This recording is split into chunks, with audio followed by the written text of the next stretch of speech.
Today's episode of the Tavern Chat podcast is brought to you in part by Flipboard. Flipboard is one of those apps that you don't realize you're using it as much as you are until you don't have it. My prior phone, which was a Google Pixel, had it pre-installed.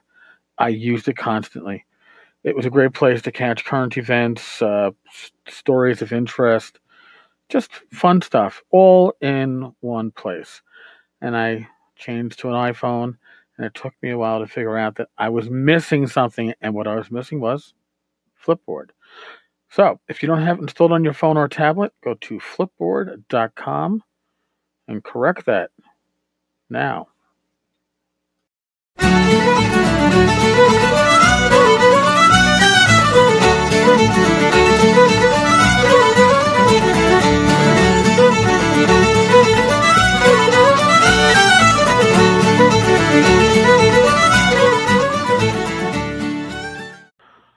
Hello, and welcome to the Tavern Chat podcast. I'm your host, Eric Tenkar, your bartender in the OSR, your main proprietor at the Tenkar's Tavern blog. Today is another episode of the series of Designer and Makers specials, and today we have none other than my good friend, Zach Glazar from Frog God Games. Zach, welcome. God damn it. God damn it, Zach. I only wore that shirt for about half an hour at I think it was it Gary Connor Game Hall last year, but I only wore it briefly. I still have it though. It's a sleep shirt now. You know, it's not like it's a unique statement anymore. No, I've noticed that it seems to be like the in joke. You know, what's funny about that is it all came because I was too confident for Skeeter, and so he complained and told me in text, "God damn it, Zach, show some respect." So I just made a screenshot. So whenever he'd say anything, I'd beat him to the punch and just send the screenshot of "God damn it, Zach." Next thing you know, there's shirts. Yeah, well, I was surprised when I saw it, but it kept growing. My mother saw it go by my wife's Facebook feed of Ian's family. Oh my God, really? My mother was not didn't understand. You got to know the context, or it doesn't make much sense. Yep, we're in a hobby in a little tiny industry that has lots of context that doesn't make much sense outside a little kind of group of us that have loved this forever. So yes, well, it's like there's a lot of inside jokes that you don't get unless you're part of it inside. Not Treasure Type J. No. Oh, I'm just kidding. I know. All right, so we're here. We're gonna hit you with the original 5 questions that I'm hitting everybody with, and then we'll go on from there. So the first question. Tell us about your first RPG experience. Well, it was a mishmash of two things. I was young. I was probably only 7, but we were in Arizona. You have to drive everywhere because it's unlike we don't have public transportation, at least anything to speak of. So we would go to swimming meets because you swim a lot in the desert, and we would drive for hours. And I was in a car with 2 older kids, and they had a copy of the Holmes basic set and a copy of Dungeon, the board game. Oh, and we kind of did a mishmash game. It's kind of like Descent, the board game. We'd use the role playing, but we'd use the little pawns and such in the cards. But I was right away blown away. I was like, this is amazing. You can walk around and find stuff that makes your dice roll better. And there's like purple worms, I remember being just absolutely fascinated by some of the creatures in the drawings.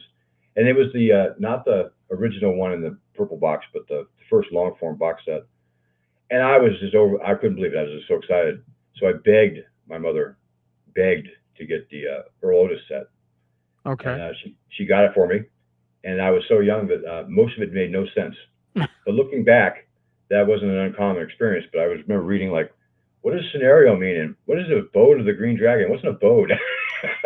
And this is before the internet, so you just couldn't look it up. I remember actually stealing my mother's thesaurus. Not stealing it, but I took it for like a year and a half. Yeah, to understand reading the DMG. Well, I can remember going to class as a kid and knowing bizarre words that nobody really should know at that age and using them all the time. We had a word of the day, the first day of 3rd grade. It was Constitution. And I asked the whole class, who knows what Constitution is? I knew. I totally knew what Constitution was. It gives you a bonus to your hit points. It's just like your health and the ability for you to take like damage and endurance. What? He actually actually looked it up, and that's like, that's the third definition. I didn't know what that meant. No, but it was probably in first grade we would carry the books to class, and so we would look at a lot of the pictures, and we'd do the same kind of thing over, roll a lot of characters. Right. But I really didn't start playing the game until probably fourth grade, and Okay, that makes and then sense. all the way until I was 16, and then I quit, and then I didn't play again until 2013, 12, Damn. 12. Mm-hmm. That's a longer break. I thought my break from '97 till about 2007 was long. I should never have left. It was the worst thing I ever did leaving, honestly, because everybody that I know now are the friends I should have had for 25 years. They're all people that I find interesting, funny. Actually, they have ambition. They have a little bit of drive. They do interesting stuff, and it's been a big change for me because I'm with my people, and it's been awesome. So I went from never playing to seeing Tim Kask and Jim Ward's Dragon's Foot discussions about the history of them working there. To I got Tim told me I should go to GaryCon, so I just signed up, and then when I said that, Mike Ballato messaged me privately at Dragon's Foot asking me if I wanted to go to North Texas. I said okay, and then that was it. I haven't missed North Texas since. North Texas is certainly a place not to miss. I'm not allowed to miss it. So says Rachel. Well, so says I. So. Well, I wouldn't want to miss it anyway. All right. Well, let's move on to question number 2.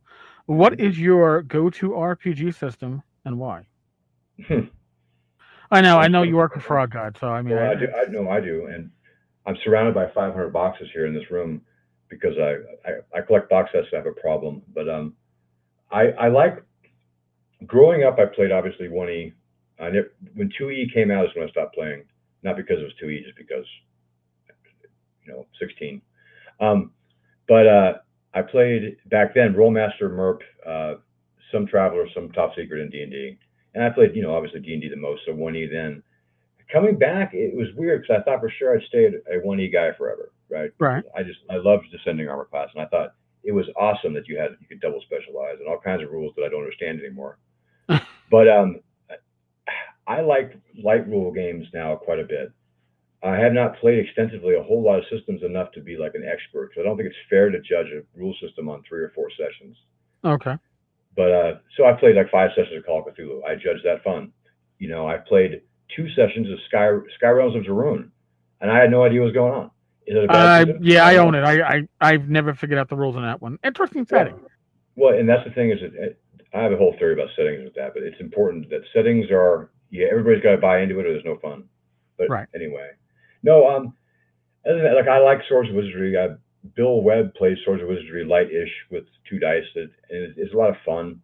But if I was going to pick a system right now, it'd be between D&D 5e and probably I would probably between that and some really old like system I'd never tried, like Chivalry and Sorcery. I want to keep trying those, so I find cool stuff. Like Pendragon was a lot of fun. Yeah, so, Pendragon. Yeah, probably 5e. Yeah, Pendragon. I have pretty much every edition from the original box set onward, at least in PDF. I played that on Roll20 with a group. Edwin Nagy was in the group. Oh. We played Pendragon. With the great Arthurian campaign, or whatever the big campaign they had was, that you played with the Arthur stuff directly. Right. And nobody who tells you it was a great game actually played it. It was fun, and the setting was incredibly good, but the way they ran everything, you could never survive more than 2 or 3 seasons. And I rolled a 4 nights, so I didn't have a manner. The cool rules that I want to try out, I didn't even get to try. But I liked it, and I like all that kind of stuff. But I like modern games have done a good job of taking the best parts, especially lately, the best parts of before, and making them better. Advantage, disadvantage solves lots of problems in D&D 5e. Some people don't like it, but I think too many rules makes it not as smooth play. Right. And I think that's just my preference. Yeah, I didn't really, when I first heard about advantage, disadvantage, I was like, But now that I've read more about it and looked at it, I can't say I've played with it, but really having looked at it, I think it makes a lot more sense than, well, you have plus 40 roll, you got minus 4. All right, I'll roll 2 dice. As opposed to like the Rollmaster 5 tables or the AD&D offsetting ones, it's an elegant solution to keep a game rolling so you can teach new people a game without it being impossible. Pathfinder, when I played that for really the first time, I was very familiar with RPGs. I had already made Whisper and Venom and everything. I even made a Pathfinder version of Whisper and Venom. Somebody else had obviously converted it, but right. I had to buy Hero Lab. I had to actually go and buy Hero Lab to do it, and I didn't find that fun. No, that the game was goes a lot of fun. beyond. Once I was there, it played like 3.5, right? But it was just a lot of work to specialize in things that I just couldn't bring myself to care about right away, right? So that's why I like 5e. I think it's a good compromise. Fair enough. Okay, race as class, yay or nay? You started with basic. I did, and my opinion on that is that play what you like, man. Honestly, if you dig racist class, run it to your table. If you don't like it, so what? I don't have a strong opinion on it except that I liked it when I was younger. Right. I probably wouldn't choose it now, but I would play in a game with it, no problem. I used to think that it was really cool that elves were fighter magic users. I actually think multi-classing stinks it up now because it's too much to keep track of. It's not because it's not a cool character; it's because it's just too lazy. I've said otherwise. I think Axe is a great way of making races class and making it special, as opposed to just being every dwarf is a fighter. You have a racial. Adventurer Conquer King? Yeah. That's one of the finest systems I've never played. I mean, looking through the rules and stuff, I think it's very, very well done. I ran it for 6 months or so. It was good. You like it? I liked it. The group liked it. You know, like I've never played it. I played DCC at a con, and that was fun, but it didn't grab me. I think though, I really would play Adventure Conqueror King, and I would also like to do Astonishing Sorcerers and Swordsman if I could afford. Oh yeah, that at a con. That was a great game that played way faster than it looked it would. So yeah, Joe the lawyer says he's going to kick off. Don't tell Tulane that I said something nice. No. God forbid. But Joe the lawyer, I think, is going to kick off an Astonishing Swordsman and Sorcerers campaign online in mid-January. I'm like I'll find time. I had a busy schedule, but I'm like, I got to find time to play in this because the rules are just. It's AD&D 1E if it was written with Conan as opposed to. No, it's very much like I think it has 2E elements too. Yeah, it is very setting heavy, and that's why I believe that Conan is one of the settings that's easy to buy into, right? Yeah. It's also easy to buy into ones that are like similar to D&D. But when you have some settings, even if you like the setting, it's very hard to play. Like I think Middle Earth is hard to play well. Like the One Ring was a great walking simulator. You hiked everywhere; it was awesome, but you didn't do much else, right? Right. You could, but it was hard to do correctly. And I think that any game that has Conan as the inspiration is going to have an easy time getting the buy-in. Yeah. You know, I would love to play the Dune RPG. You know how hard it would be to find 5 people who want to actually sit and play the Dune RPG more than a couple times? I'm going to be I'm going to fall on the sword here. I never read Dune. Oh man, that's okay. There are things I haven't done for nerdery. I bought my first comic book ever a week ago. Oh jeez. Rick and Morty's D&D one. Oh, that's out. I thought I pre-ordered it on some online comic book store, but I bought it actually with Kindle. I bought 2 of them for a gift for somebody for Christmas. He's probably listening now. Damn it. But I bought them on the Kindle, and I was amazed how easy and fun it was to read on that. And when it made the joke about 1E bars, I about peed myself. I laughed so loud. I was like, "Oh my god!" All right, it's on the Kindle. All right, I'm gonna have to. Yeah, it's $2, dude, and it's funnier than all hell. All right, I'll have to break down and do that. Okay, next question for you: where do you stand on Save or Die? And we're not talking about the podcast. Okay. No, I like it. What I like about it is it forces caution. I don't love that it's all over the place in some play styles, but I think having it and knowing it's there, you make a lot of decisions you normally would not make, and you spend some time. I don't want to say critical thinking. Mostly you argue about minutia, but you spend more time avoiding things than you do actually in contact with it because you're afraid, like you would be in real life. Fair enough. Yeah, I think my problem with Save or Die is that it is overused in, like you said, in some old school adventures. I like it being there, but it should be like spice. I Yeah. put one in Whisper and Venom because I thought I should. There's a door for that. No real reason is locked for the poison needle trap. And I wavered and waffled and went back and forth about it the whole time. But I did it because I remembered as a kid and I thought it was cool. And I'm sure I put in the back in the appendix some of the things you could do to make that easier, and that was one of the things you could take out. But in general, I would probably avoid those unless there was a good, like a puzzle you could solve without having to roll sometimes. Mm-hmm. Another way around it besides the roll. Okay. Mm-hmm. Fair enough. All right.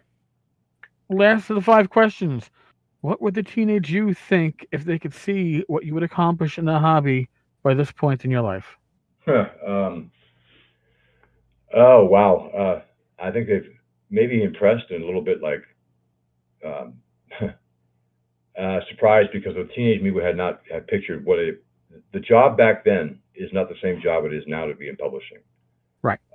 Everything from the beginning to the end of it, I wouldn't recognize, and I might not even have the skills to do it. Do something like this at TSR in the '80s, because what I bring to like Frog God is a large, wide array of jack of all trades stuff.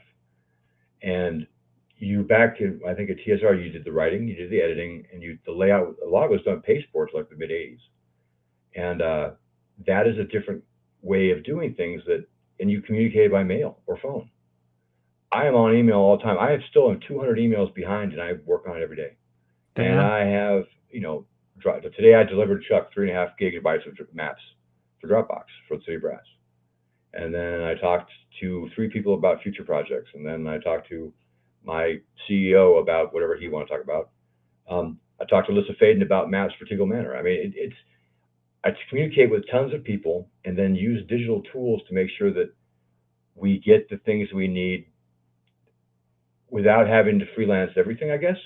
And so that wasn't available back then. So the young me would have thought doing the job at TSR would have been great. I think he would have looked at what I'm doing now and thought it was like unusual. No, I think I'd be proud of myself. It is exciting. I still feel like a kid all the time. Like when you have a meeting on Skype and you start arguing about, what color skin goblins really have, and it's like you get invested. Like, this is not a bad way to work. I used to work for the governor of Arizona, and I hated it because it was everything. All the meetings were about low stakes stuff, and when it's about low stakes, they argue the most, and I don't have that anymore in my life. I have to get to do this, and I'm a lucky person. Well, that's why. Yeah, that. Well, and, you work for Frog Guy Games now. You're an owner. You're one of the owners at Frog Guy Games. How did that? I'm the best looking owner of Frog Guy Games. Well, listen, I'm not here to judge. Certainly not. I'm just telling confidently. I know. He says confidently. He says confidently. And I know. Listen, I can say this. Bill has certainly spoken highly of you with me whenever he gets a chance, and did say that you were probably the best pickup addition to the company he could ever have imagined. Which is that's because he can run roughshod over me and give me assignments that no one will take. No, I appreciate him saying that. I have a ton of respect for Bill Webb, and in ways that I think it's hard to see from the outside, because the Bill Webb you see at conventions or you see online, he's happy-go-lucky.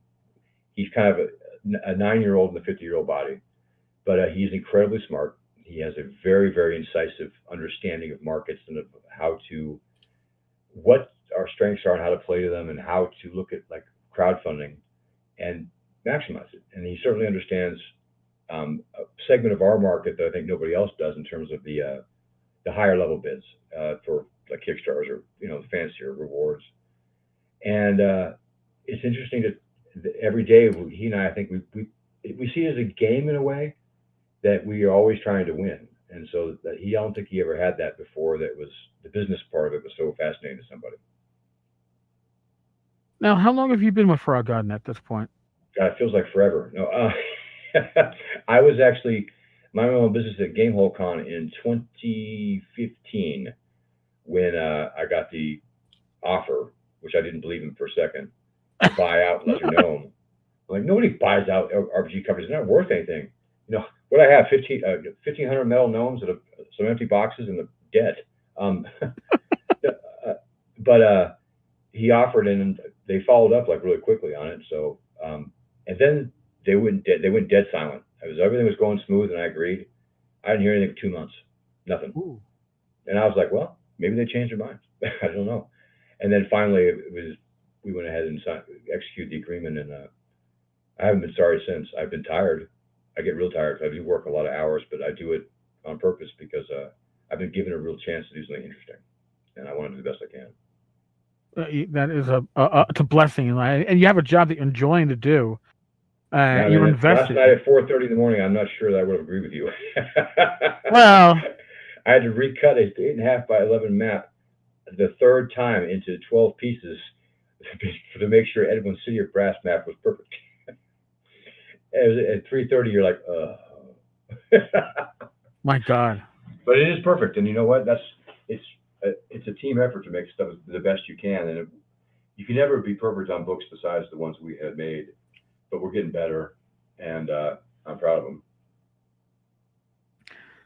Excellent. Now you've come into this with a unique view with Kickstarter because you did two box sets on Kickstarter, correct? Yeah. Anybody ever asked? Don't do that. No. Yes, I did. I did two box set Kickstarters. One was for Whisper and Venom, which is my first, and it was one of those things where I was going to make a module before I died. It was one of those. I remember getting the Dragon magazine writing guidelines, and I always thought it'd be cool. And then when I had some time, I thought, I'm going to actually do it. God damn it! I'm not doing much. Right. And so I wrote Whisper and Venom. I intended to do a gatefold module, 32 pages max. And then Kickstarter showed up, and I watched the. I know him now. I can get mad at him. Philip Reed. I watched the Over Kickstarter happen for Over Six, and it was such a fun experience to watch that grow and to see it. And they got stretch goals, and it was so amazing. And I didn't know behind the scenes how much money they were losing. But it grew into a box this huge box. I have it. It's great, man. Oh, I have it on my shelf too. It grew into this huge box that they couldn't even fit everything into. No, it strapped on the side like if you needed extra brain space. Yes. No, it was amazing, but they couldn't have done it without Kickstarter. And so I thought a lot about Kickstarter then, and I met a few people who were going to do their own Kickstarter. So I started thinking big because you're going to go big or go home. And so I wanted to have enough invested in advance so I wouldn't go broke, but I also wanted to make sure I could make the product I always wanted. And as a kid, I always thought that it was lame. So I lived in a small town, so we had like one place to buy 5 books of D&D. I always thought it was lame to go buy miniatures and you had to find them all that would be in the module because I thought it felt criminal to use an orc as a stand-in for Lizard Man, right? Some kind of insult. But I always thought they should come with them, and so I don't know why I remembered this, but it occurred to me that I think that should happen. And then stupidly, I picked a bunch of creatures that were like really hard to do, but I decided I wanted to make it. It came with miniatures, and I wanted to be everything but the rules. You had everything you could play with, but the rules for a deluxe looking box set that you can see on the store shelf. I'm a little embarrassed how it looks now, but I still can see it on a store shelf, so I think I was successful. I think it's very successful, and I know you've been very free in giving advice to those that have seeked you out. Yeah, no, yeah. Man, I'll be honest with you. One of the things that I didn't know very many people at the time that did production work or anything else, and I could have saved hours and hours and hours of frustration by just being able to ask a simple question. Because when you're new at something, it's not even possible to know how to search for it correctly. Right. Right. And so it takes a long time. And I must have laid out Whisper and Venom. I'd never seen in design in my life, and I laid it out in 3 months from the time it showed up at my house as a book to the time I sat down to put it into the layout thing. But I redid the layout in the first book 4 times. Right. I wouldn't have had to do that if I had someone to call. And so I kind of promised myself that I'm happy to answer questions, reasonable ones. But no one's ever taken advantage of that. But I feel that it's a great hobby. We have great people in the hobby. It doesn't cost me anything to give advice. You don't have to take it. I don't even recommend you always take it. But I think it costs me nothing to go, hey, I did box sets, and the cheapest you could possibly get them at the kind of numbers you're going to run is about $8, $9 a box. If you think you can hit 400 boxes, it'll be less. I mean, I just that kind of information is useful. it keeps you from going broke. Oh God, So yeah. I want to see these Kickstarters made. I want to see everybody make stuff they like. I want everything from the most simple 2-page homebrew stuff that gets posted with Patreon, all the way up to the crazy people who did try to do what I did. Right? I mean, I think that there's room for all of it, even if it's self actualization stuff. Right? And so I Mhm. hope everybody enjoys it because it changed my life. It made my life better. So Well, I said, it's people like Douglas Cole and others that have come out and just basically told me on like the weekly tavern chat. Well, actually, telling everybody, it's like, you know, I had a problem with layout and using InDesign, and I reached out to Zach Glazar, and what would have taken me 4 hours to figure out on my own, he walked me through in 15 minutes. and that's the point. I mean, honestly, that's the point because it's if your time is spent trying to fight your tools, you're never going to make the kind of stuff you want to make. Right. And I have a problem with that kind of stuff because, like, when I make something without any supervision, I'm going to go all the way. Like, especially with digital tools, I learned how to make a dice roller in a PDF. Really? I learned how to take a JavaScript little program, stick it into a PDF button, and it'll display your dice thing when you hit a button. I Nice. mean, that's the kind of stuff I thought had to be in a PDF. You just needed it, and then I realized that PDF readers were all different, and there wasn't a chance that was ever going to work in a wide market, right? But I was ready, man. I was even looking at Adobe Forms to see if you could report dice rolls, so you could see like you know, you could see events have. You could trigger it to report events somewhere, so you could see if people use stuff. Doesn't work Wow. like that, but I thought it might. That's So, pretty damn cool. but I find that stuff fascinating. I think the technology, like Fantasy Grounds, if I didn't do what I do at Frog Out all day, I think I'd do Fantasy Grounds conversion and like mess with that stuff forever. I just find it fascinating. The VTTs are as fun or more fun to play than at a table, in my opinion, and they're doing a good job. And so making nice conversions with fancy like tokens and pawns is I find that just cathartic and fun to do. But I don't get to do those kinds of things very often. But I read about them and I think there's so much potential coming that we're going to see like a different kind of renaissance than we did for our games in general, but RPGs in particular. So Well, Fantasy Grounds was pretty much, I guess, was Fantasy Grounds 1 when it was still owned by, what was it, Swedes back then, or before Doug Davidson picked it up. Doug But Davidson is a hero.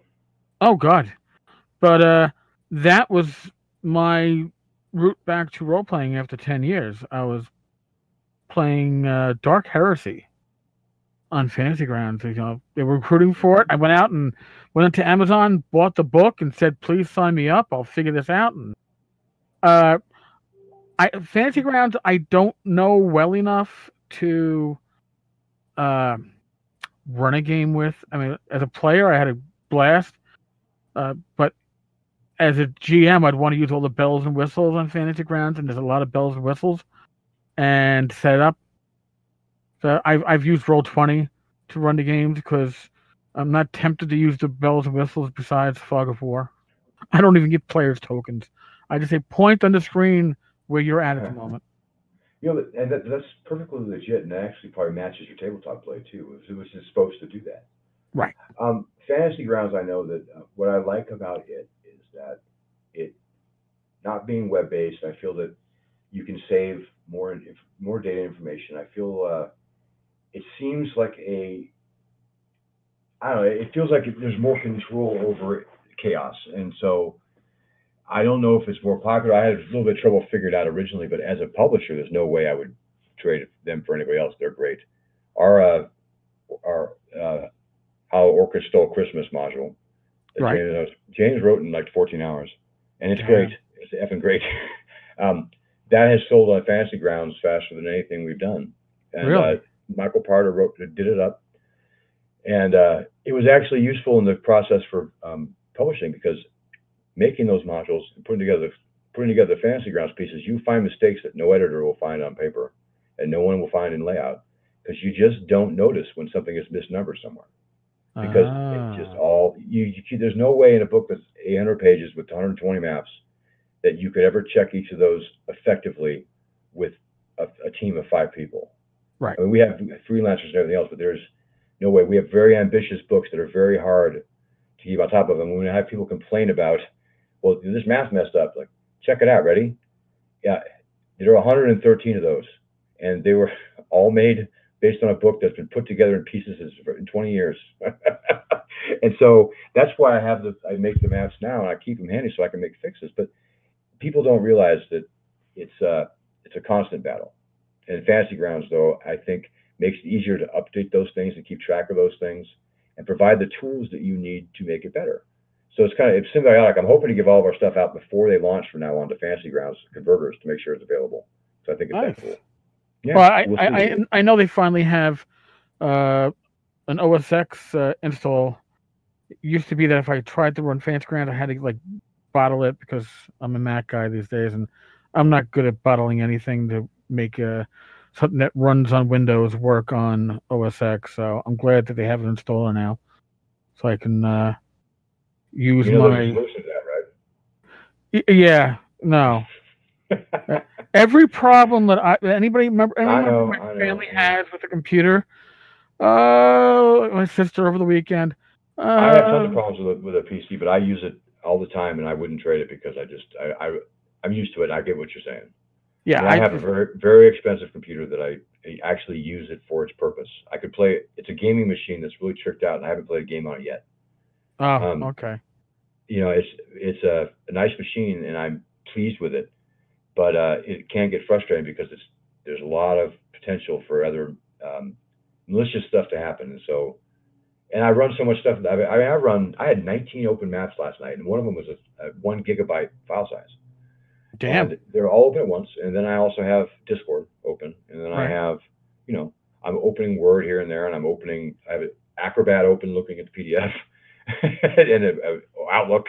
But it's surprising how I watch the usage meter is high, and any one of those programs could mess up. And if I'm not constantly saving, I might have to commit suicide if I lost something that I spent a lot of time on. So yeah, well, I got smart. I upgraded my father to a MacBook the last time his laptop died, and my dad has one. I hate it. So.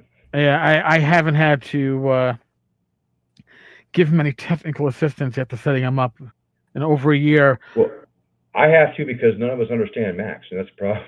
Oh, okay. If one person understood it, it'd be fine. But anyway, no. So, but all that stuff, like I said, we're going to be moving into something really cool. I know that Fantasy Grounds is working with the Unity version of it, which is the engine that does 3D work. And because I'm stupid, I bought a big Unity package off Humble Bundle because I have totally a lot of time to learn how to do it. But seeing how that functions is going to change the way you can do rooms and do things inside of Fantasy Grounds in a way that I think is a big shift. It'll take a little more work on the part of converters, but you'll have 3D spaces you can see. You'll be sitting around a table with VR glasses without any extra effort for them. Right. These are 3D space that exists. You can be sitting there with your fellow players inside of a room that's a dungeon, and you move around and change scenery and stuff. Because you only need one guy to make the scenery that's portable. You just need the patterns and all the meshes, right? So this stuff is coming, and we're all smart enough, and we are desperate enough to prove our nerdery to each other that stuff will happen. It'll be awesome. I can't wait. Damn. Yeah, that's gonna be great. Until then, I will just sit around and do Bill Webb's bidding. To some extent, don't we all? You more so than most, but yes. He does give me a lot of work to do, and I take it on. But yeah, I get one thing I do have a frog out that I've never had really before is I can think of something, and if I really think it's a good idea, I can probably make it happen. Rapid maps. That was Zach was swimming in a pool one day, thinking. Bill said, "You can't have color maps in Rapid. It's too expensive." I'm like, I'll show that old man. I'll think of something. No, but I was swimming. I thought, I think we could make poster maps and do that as a Kickstarter, and we could get the maps in color, and it'd be nice for everybody. Blah blah. Right. And then because I didn't know at the time how effing complicated Rapid was and how poster maps wouldn't work at scale or anything. Now that I'm smarter, though, I'm glad we did it. I think the maps make a difference. I think that we're getting heavier into the digital map stuff, and it wouldn't happen without that. But that was an idea that I had that nobody believed in. Skeeter laughed at me, Chuck ignored me, and Bill didn't understand what I was talking about. Par for the course. But I was able to do it, and it was successful, more so than we thought. And I was real proud of the output of it. I was real proud of the fact that the cartographers let us have the PSD files, which is new to everybody. So if you're a maker or creator in cartography, you are able to use the same tools and see what we see to produce production maps. They come from the cartographers. They're not exactly like they've used them because they will put their layers together and make sure that, one, you can understand the file, but two, so you don't see the tricks. Okay. That's why I always try to trick Alyssa to give me files early because I'll act like I need something. Gimme. Yeah. We're probably hitting that wrap up time, but are there any Frog God projects coming up that we should know about? Man, you could have a whole half hour for this one. Yeah, I can tell you there's the Lost Land setting camp is coming out soon. I go to Chicago with Bill, and I meet with Mark Greenberg and Bill Meinhardt. We're going to do a spot check on the map against all the material in the manuscript, plus all the material from Necromancer Games and Frog God.